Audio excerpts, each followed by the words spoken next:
اسلام کے لفظی معنی کیا ہیں جی؟ اسلام کے لفظی معنی ہیں جھکنے، اطاعت کرنے اور مکمل اپنے آپ کو حوالے کر دینے کے ہیں۔ یہ بہت اہم ہے، یہ آپ کے MCQs میں بھی آ سکتا ہے، اور ویسے بھی آپ کو پتہ ہونا چاہیے کہ اسلام کے لغوی معنی کیا ہیں یا اسلام کے لفظی معنی کیا ہیں۔ تو لفظی معنی پھر سنیے گا، جھکنے، اطاعت کرنے اور اپنے آپ کو مکمل اللہ کے حوالے کر دینے کا نام اسلام ہے۔ پھر اسی طرح اسلام وہ دین ہے جو اللہ کی حاکمیت کی بنیاد پر ایک پورا نظام زندگی پیش کرتا ہے۔ خدا کے قانون کے آگے جھکنے اور خدا کی اطاعت کرنے کا نام اسلام ہے۔ اچھا، یہاں پر ایک سوال پیدا ہو رہا ہے کہ خدا کی بندگی اور اس کی اطاعت کرنے سے ہمیں کیا ملے گا؟ ہم اگر کسی کو اپنا خالق مانے، اپنا مالک مانے، کسی کو اپنا پیشوا، حاکم اور بادشاہ حقیقی مان رہے ہیں، تو اس کے ماننے کے پیچھے لاجک کیا ہے؟ ایک تو لاجک ہم آگے بات کریں گے بھی کہ ہمارا عقل کیسے تسلیم کرے کہ ایک خالق ہے۔ یہاں پر بات ہو رہی ہے کہ اللہ کی بات مان لینے سے ہمیں کیا ملے گا۔ جیسے آج آپ دیکھیں دنیا کے اندر ہر شخص یہ چاہتا ہے اور جو کہتا ہے کہ میں آپ کی بات مانتا ہوں، آپ جیسے کہتے ہیں آرڈر آپ کا میں اس کو ایکسیپٹ کرتا ہوں، بٹ مجھے آپ کیا دیں گے؟ انسانی عقل کے اندر یہ سوال آتا ہے کہ اللہ کی بندگی اور اطاعت کرنے سے انسان کو کیا ملے گا؟ دیکھیے، انسان کی زندگی کی جو بنیادی ضروریات ہیں وہ ساری کی ساری اللہ کو ماننے سے انسان کو حاصل ہو جاتی ہیں۔ مثال کے طور پر دیکھیے، انسان کے پاس سب کچھ ہو لیکن اس کے پاس امن و سکون اور سلامتی نہ ہو تو وہ کچھ بھی نہیں ہے۔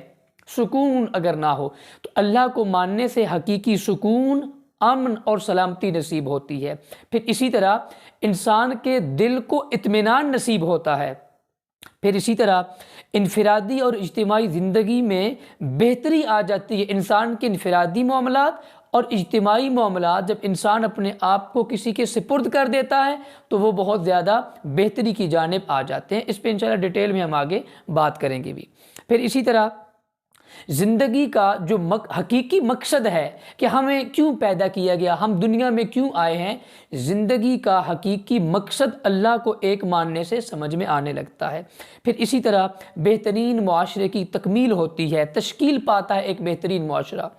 جیسے آپ کہیں گے بہترین معاشرہ اللہ کو ماننے سے کیسے؟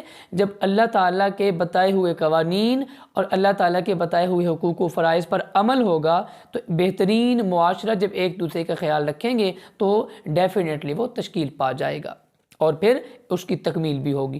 پھر اسی طرح اجتماعیت اور وحدت نصیب۔ اجتماعیت کہتے ہیں مجتمع ہو جانا، جمع ہو جانا، اور وحدت کہتے ہیں ایک ہو جانا، اکٹھا ہو جانا، مل جل کر۔ پوری دنیا کے مسلمان اللہ کو جو ایک مانتے ہیں وہ ایز اے مسلم ایک قوم اور ایک قوم ہونے کے اپنے آپ کو، اور اللہ تعالیٰ کے بندے اور اللہ تعالیٰ کے جو ماننے والے ہیں ان کی ایک پوری جماعت اور ایک پوری قوم تشکیل پاتی ہے۔ تو اللہ کو ماننے سے اجتماعیت اور وحدت کا تصور بھی ملتا ہے۔ اچھا، اس کا تیسرا اور آخری جو حصہ ہے ہمارا وہ ہے کہ اسلامی نظریہ حیات چیز کیا ہے، یا اسلامی نظریہ حیات کے کون کون سے اہم ترین پہلو ہیں۔ یہ بہت اہم ہے اور آئی تھنک یہ آپ کو شاید شارٹ کوسچن کے اندر آ بھی جائے، اس کو ذہن میں رکھیے گا۔ اسلامی تعلیمات کے بیسک 2 پہلو ہیں، اس کی 2 کائنڈز ہیں، 2 کائنڈز آف اسلامک نظریہ حیا۔ وہ کون کون سے ہیں؟ پہلی چیز یہ ہے کہ اسلام کا جو نظریہ حیات ہے وہ ہمیں بتاتا ہے، اس کو ماننے سے، اس پہ عمل کرنے سے ہمیں وہ بتاتا ہے اسلامی نظریہ حیات کہ ہماری زندگی کی حقیقت کیا ہے، اس کائنات کی حقیقت کیا ہے، اور انسان کو جو اللہ نے اس دنیا میں بھیجا ہے تو انسان کا اصل مقام اور مرتبہ کیا ہے، انسان اس دنیا میں کیا کرنے آیا ہے۔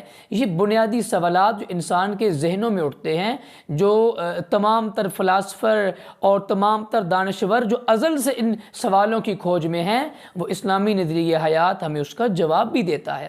تو ایک طرف یہ چیزیں ہیں، پہلے پہلو پہ زندگی کی حقیقت، کائنات کی حقیقت، پھر انسان کا اصل مقام، انسان کا مرتبہ، اس کو دنیا میں بھیجنے کا مقصد جو ہے وہ ہمیں اسلامی نظریہ حیات بتاتا ہے۔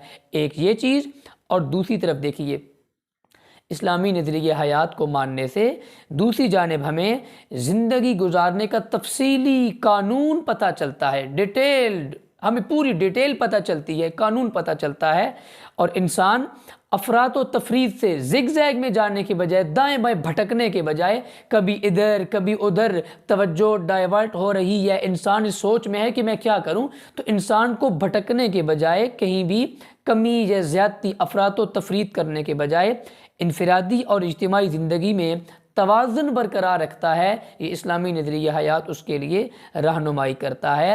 یعنی ٹو دا پوائنٹ اگر آپ کہیں تو عقائد اور عمل، ان دونوں چیزوں کے مجموعے کا نام اسلامی نظریہ حیات ہے۔ عقائد کے حوالے سے ہماری یہ رہنمائی ہوتی ہے، اور عقائد کی شکل میں زندگی کی حقیقتوں کی پہچان یہ کرواتا ہے کہ ہمارے عقائد کیا ہونے چاہیے، کائنات کے بارے میں، خدا کے بارے میں، اپنی زندگی کے بارے میں کیا عقیدہ ہونا چاہیے، اور دوسری جانب ہمیں اندھیروں میں بھٹکنے کے لیے چھوڑنے کے بجائے انفرادی اور اجتماعی زندگی میں توازن برقرار رکھنے کے لیے ہماری رہنمائی اسلامی نظریہ حیات کرتی ہے، اسلامی نظریہ حیات کرتا ہے۔ یہ تھا ہمارا آج کا لیکچر نمبر 1، جس کے 3 حصے تھے۔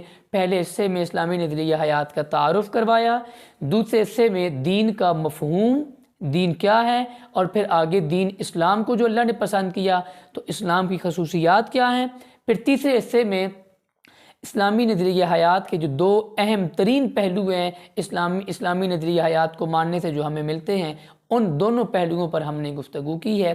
اس کو ذہن میں رکھیے گا۔ اللہ تعالیٰ آپ کا حامی و ناصر ہو۔ خوش رہیں، آباد رہیں، اور اپنا اور دوسروں کا، اپنے گھر والوں کا خیال رکھیے، دعاؤں میں یاد رکھیے۔ اللہ حافظ۔